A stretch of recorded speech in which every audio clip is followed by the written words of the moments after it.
Hello and welcome back to Leeds United, and I hope I find you well. Now, second episode of the week. I know, once again, just a reminder, there's less episodes a week for this week and next week just because of ongoing situations outside of content creation that are affecting my ability to make content at the moment. So apologies for the reduced schedule, but I'm trying to do my best. Now, no games played, of course, since last episode, also similarly due to this situation, just truncating the gap between having to play games a little bit at the moment. Which means we can jump effectively straight into what is the headline thing. That's not today. Oh, it is right now. I do tell a lie. It just showed me the wrong set of fixtures off the bat. Manchester City away, Carabao Cup quarter-final. It's the first time we've gone this far in a domestic competition. It's the first time I've cared to go this far in a domestic competition, quite frankly. And indeed, Maxi Gomez, if you haven't watched last episode, was sent off. I do highly suggest you watch the last episode. The link is in the description. And hopefully I've remembered to put the right one in there. Now, we've got a reasonable amount of people on yellow card warnings, but Melier will start in goal, of course, and Dicker striking Sitalo in what is, I think, actually my strongest back three.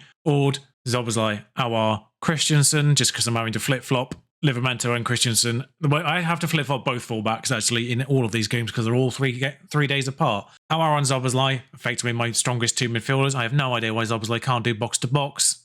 All midfield roles, apart from ball winning, are 3 stars, so I don't know why he's awkward in the position/role/duty. Similarly, I don't really know why any of the 3 strikers are awkward in their position/role/duty. Pressing forward is quite literally the second in Nketiah's list of striking options, and he is unfamiliar in that role/position/duty. So, awkward apparently. He's awkward as a pressing forward, despite it being literally one of his 2 strongest things he can do. I kind of understand striker as a libero because no one has ever trained for that. 5 wins on the bounce for Leeds and no goals conceded either. That's probably about to change as we face Haaland. Then again, they've not been infallible this season either. I did notice them lose to Aston Villa earlier in the season. They did nick Mark Guehi from out underneath my nose though in the transfer window. I was going to buy him and then that happened. So that's why I ended up with Colwell, by the way, rather than Guehi. I didn't really alert you to the fact I wanted Guehi, but I was going to go for Guehi first, and then Man City swooped in. So don't tell Levi, but he was second choice. And there's Haaland, just in between our defenders, because they don't bother defending still. It's still a marginal issue, as Strike has stepped up to here, despite the fact that Pachino said, defenders won't try to step up anywhere near as often. That still happened there. So despite the fact that he is put into a position that is naturally meant to be behind the other 2 centre-backs when in a defensive mode, he was about 15 yards ahead of them. Do we have divergence in a single-player game mode? What's happened there? João Pedro has definitely not scored in the first minute. I think Haaland scored in the first minute is what that was, but I didn't check the time. Havertz plays for Manchester City.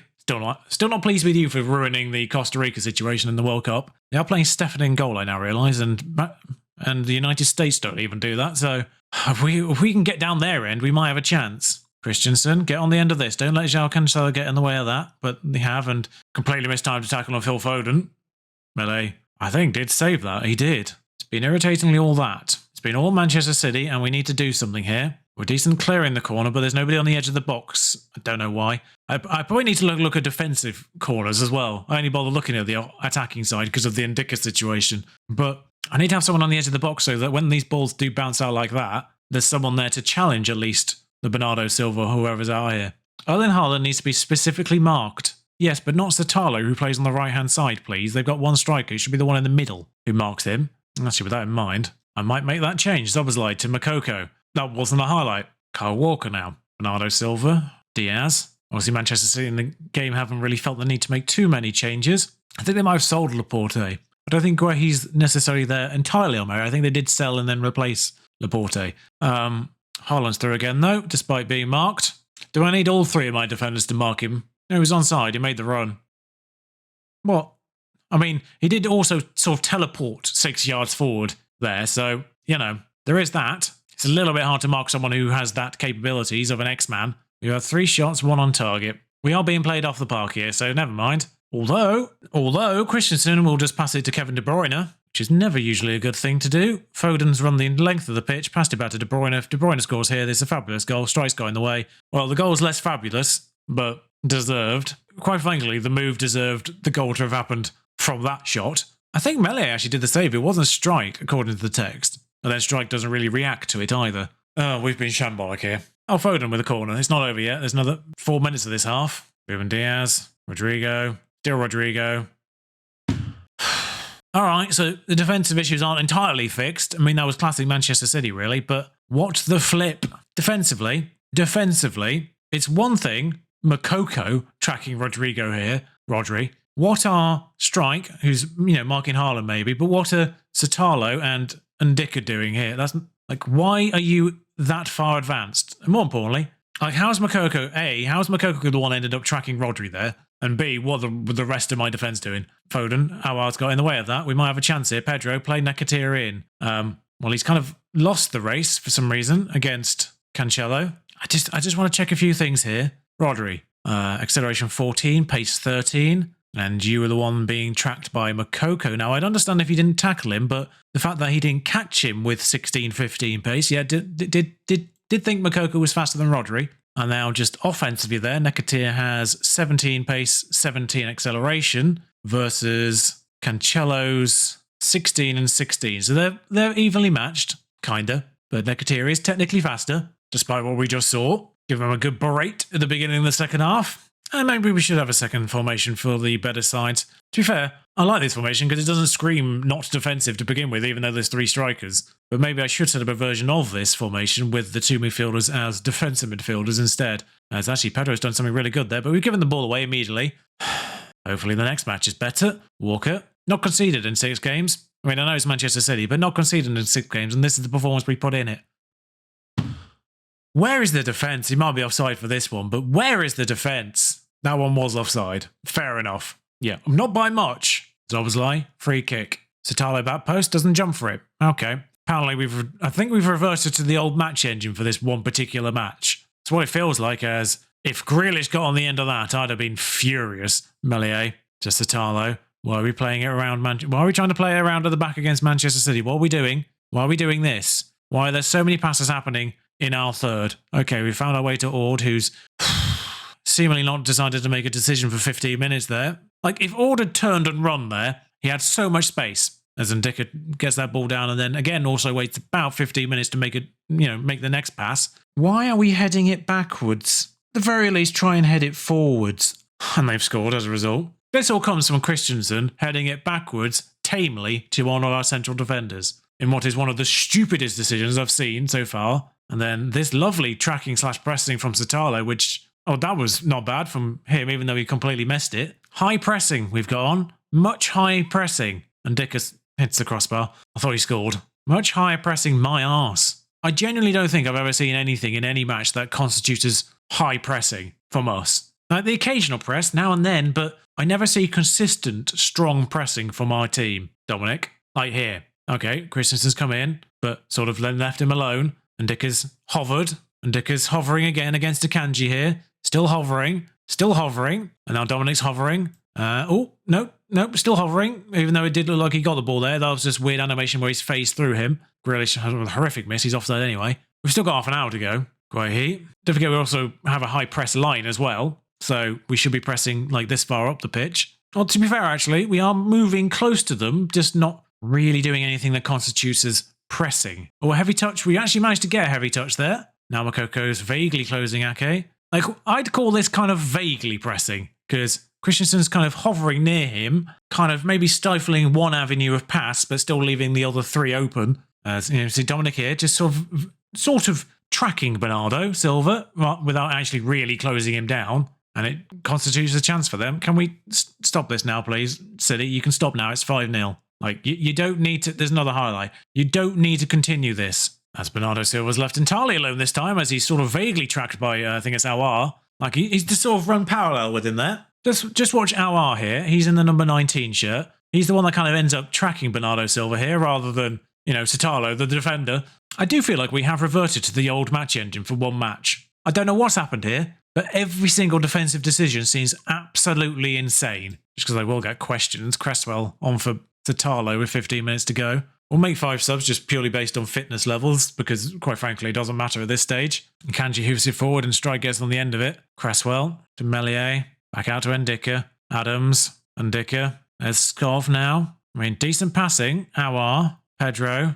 Nearly gives it away. Necateer's wise through though. Livramento now in quite a lot of space actually. Livramento. Awar on the edge of the box. He's going to have a crack, I imagine. 6-1. Some dignity intact. Some dignity intact. And he does maintain our scoring record, at least, if we've not got that achievement yet. We might be about to. Awar. Lovely finish. Slams it top left. See, challenge the goalkeeper. You know, their second string goalkeeper, and you might score. We've had 5 shots on target, actually, somehow. Both goalkeepers have made the same number of saves. 4. And yet one of these two goalkeepers is going out here with a 6.3, the other with a 7. Oh, 6.8, actually. It went down. Oh, by the way, we had the Youth in Tea preview, and it is genuinely the worst preview I've ever seen. Ever. In any of my saves. 1.5 stars. We have one not up to scratch wingback, at least. Right then, hopefully we're not too demoralised as we take on the official Roses derby, which is Manchester United. Obviously, Leeds is close enough to Manchester. We don't really need to stay there over the weekend, so hopefully we'll be all right. Now, it looks like Ndicka is suspended as a whole, which I think means Pavlovic makes the bench at least for now. Gomez is back, but on a yellow card warning. Everyone seems to be all right, kind of. I'll bring Livramento in. I'll bring Cresswell in. And Tyler Adams in for Zoboslai, I think. Everyone else seems to be okay. It's hard to tell with these lines. Just a lack of clutter. I do actually make my life harder by trying to decipher the circles, but you can still sort of see Melee, Colwell, Cresswell, Sotalo, Ord, Adams, Awar, Livramento, Makoko, Pedro, Gomez. Makoko charging. Pedro back to Makoko. It's a lovely move. It's a lovely goal. 1.5 minutes in. Leeds United take the lead at Old Trafford. Gomez has been injured, apparently. He's pulled his hamstring straight away. Cool. Never mind. But Pedro back to Makoko as we focus on the actual good news. A little fun, my assistant manager there. Yeah, just a bit of bad news, by the way, while this is all going on.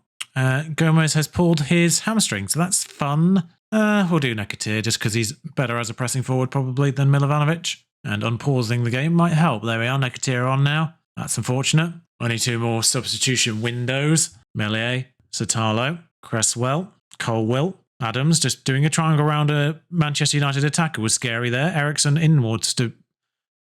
How the hell has Cresswell not cut that out? Sorry, have I accidentally reverted my game back a patch level? Like, what? How the hell has Cresswell not cut that out? We might get it again with offside lines because I don't know how tight that was. No, we don't. Never mind. Absolute madness. Mengi. Odriozola. De Gea still there. Varane. Danilo in central midfield. Different Danilo, I think, isn't it? Odriozola, sort of vaguely charged down. Ericsson and Fernandez is through again. What is wrong with that central defender? Why are they always 3 or 4 yards ahead of the other 2 centre-backs? Now, I think he actually did pull him offside as a result that time, but I've used effectively, although Sotalo's actually the most advanced, but this has happened mostly because Sotalo stepped up here. Wait, Sotalo's the one on him. Why is Cresswell there? That's why he's through the middle, is because he's gone entirely walkabout. No, maybe if we just revert back to a regular central defender now, maybe the actual patch may have affected that and may have solved that issue that I was having with that central defender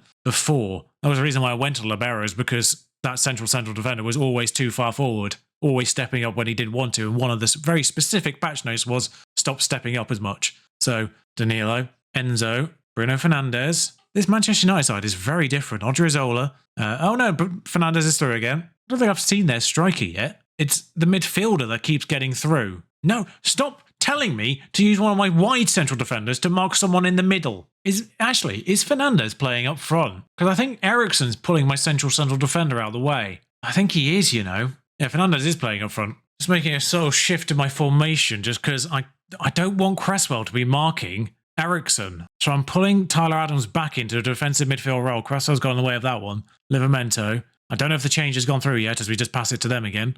I see passing's not being fixed in this patch. Pedro has got the better of the defender, although he's slowed down now. Ord. I don't really know. I don't know if am I being paranoid? I feel like in defensive situations, their attacking players have the ability to accelerate from your defenders far easier. And bear in mind, this is Christian Eriksen that's trying to run. Cresswell phases through Bruno Fernandes there, so superb engine work there. And then both he and Sotalo try to catch Ericsson. Sotalo doesn't make any attempt to, cut in front of him. I think Sotalo had the pace to keep up, but he just didn't bother, cutting across. And Cresswell had to try and catch Ericsson. Cresswell has 13 acceleration, 14 pace. He's not particularly fast. And Ericsson has 11 in acceleration and 10 pace. What am I supposed to do? What am I supposed to do when the AI is uncatchable, regardless if they are actually slow as heck? Odriozola, Ericsson. I basically removed Mark Rocker from my entire plans on the basis he only had 11 pace. And yet we've got bloody Ericsson running away from our defenders on 10 pace. Enzo, if that goes in. I think that's the Enzo that's kind of in the news at the moment. Yeah, Enzo Fernandez, the one that's been kind of bandied about as potential signing for like Real Madrid or indeed Man United. Awar on a corner. We can get something from this. Colwill, De Gea with chocolate hands, chocolate wrists, I think the phrase is. We'll take advantage of them today.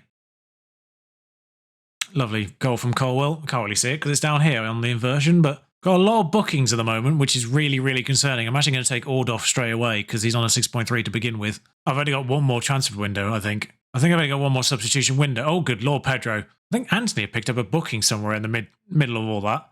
3-3, what a game. I'm glad I bought you in now. But Pedro absolutely leathers that. De Gea jumps to the floor, which is a little bit weird. Satalo, Livramento. Where are we going? Livramento. Awar moves inwards. Scott's in a lot of space over here now. That's hooked. I think that is the highlight. It is, yeah. I can't really take Nekatir off, although he did come on in like the 3rd minute. But I want to. Esteve, who actually Manchester United beat me to his signature as well. He was on my... I say he beat me to the signature. Esteve was on my list of potential signings. And then I realised I had Ord because he'd been out on loan. I'd kind of forgotten about him a little bit. But yeah, Esteve was on my list of potential left-backs to replace Marvin Plattenhardt long-term. And then I remembered Ord existed. I mean, we are somewhat FMing them at the moment. I have to bring Nekatir off. He has been booked. It's madness. Gagliardini on for Adams, just because he's been booked as well. I guess Christensen. I think that's 5 substitutions because I've replaced a substitute. De Gea, Maguire, doesn't make a mess up. Martinez out on the left. Victor Roque, who was signed by Manchester United a little bit ago, whilst he was on my radar, but I didn't really pull any triggers on him. Stash, Danilo, Martinez completely unmarked. Fernandez is beaten to the ball, thankfully. Christensen hoofs it. Maguire's in the way. Good old Slabo doing what he does best. Colwill, Gagliardini, and that's hoofed into nowhere. Pedro probably is faster than Martinez, but nonetheless, he gets there first. Maguire. Actually, Pedro's not as fast as I think he is, to be fair. De Gea. It's come quite a lot out of goal, so if we get in the way of this and manage to get a shot off, could have been magical, but no. Victor Roque is absolutely mugging my defender off, and that midfielder too. Ericsson. I do have to question some of the AI decisions again. That was a step up from Satalo, which has supposedly been reduced in the patch. That is Victor Roque phasing through a player, Gagliardini. That is Gagliardini not just sticking a foot out to get that interception. Colwill here. We'll watch what Colwill does. Just kind of gives Ericsson about 6 feet, at least, to manoeuvre in. No pressing at all from Colwill. This defender is nowhere near Fernandez. I didn't track his progress. I don't know where he's come from, but these 2 defenders have kept the line. But the one in the middle has gone AWOL again, so clearly this patch still hasn't fixed that, even on regular central defend. You're meant to have 3 defenders in a line. This one in the middle is always ahead of the other 2. I don't want that. I want them to be in a line. I want him. I know I can put them on cover, but it doesn't make any difference. For now, we'll put them on cover, just to see if that gets him to stand behind the other 2. The only way that they end up behind the other 2 is when we attack weirdly, but Pedro's in here. Score, please. Yes, 4-4.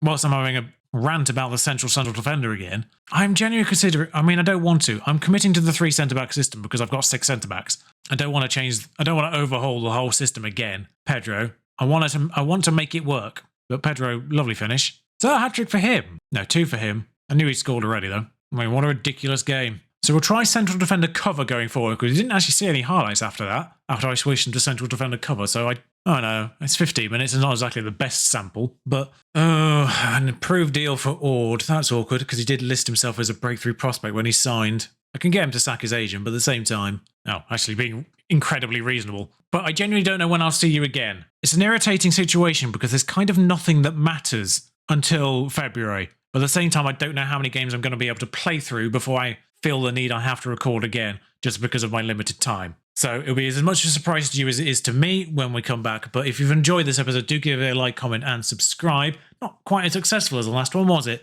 Oh well, never mind. As always, next time. Until next time, ta-ra.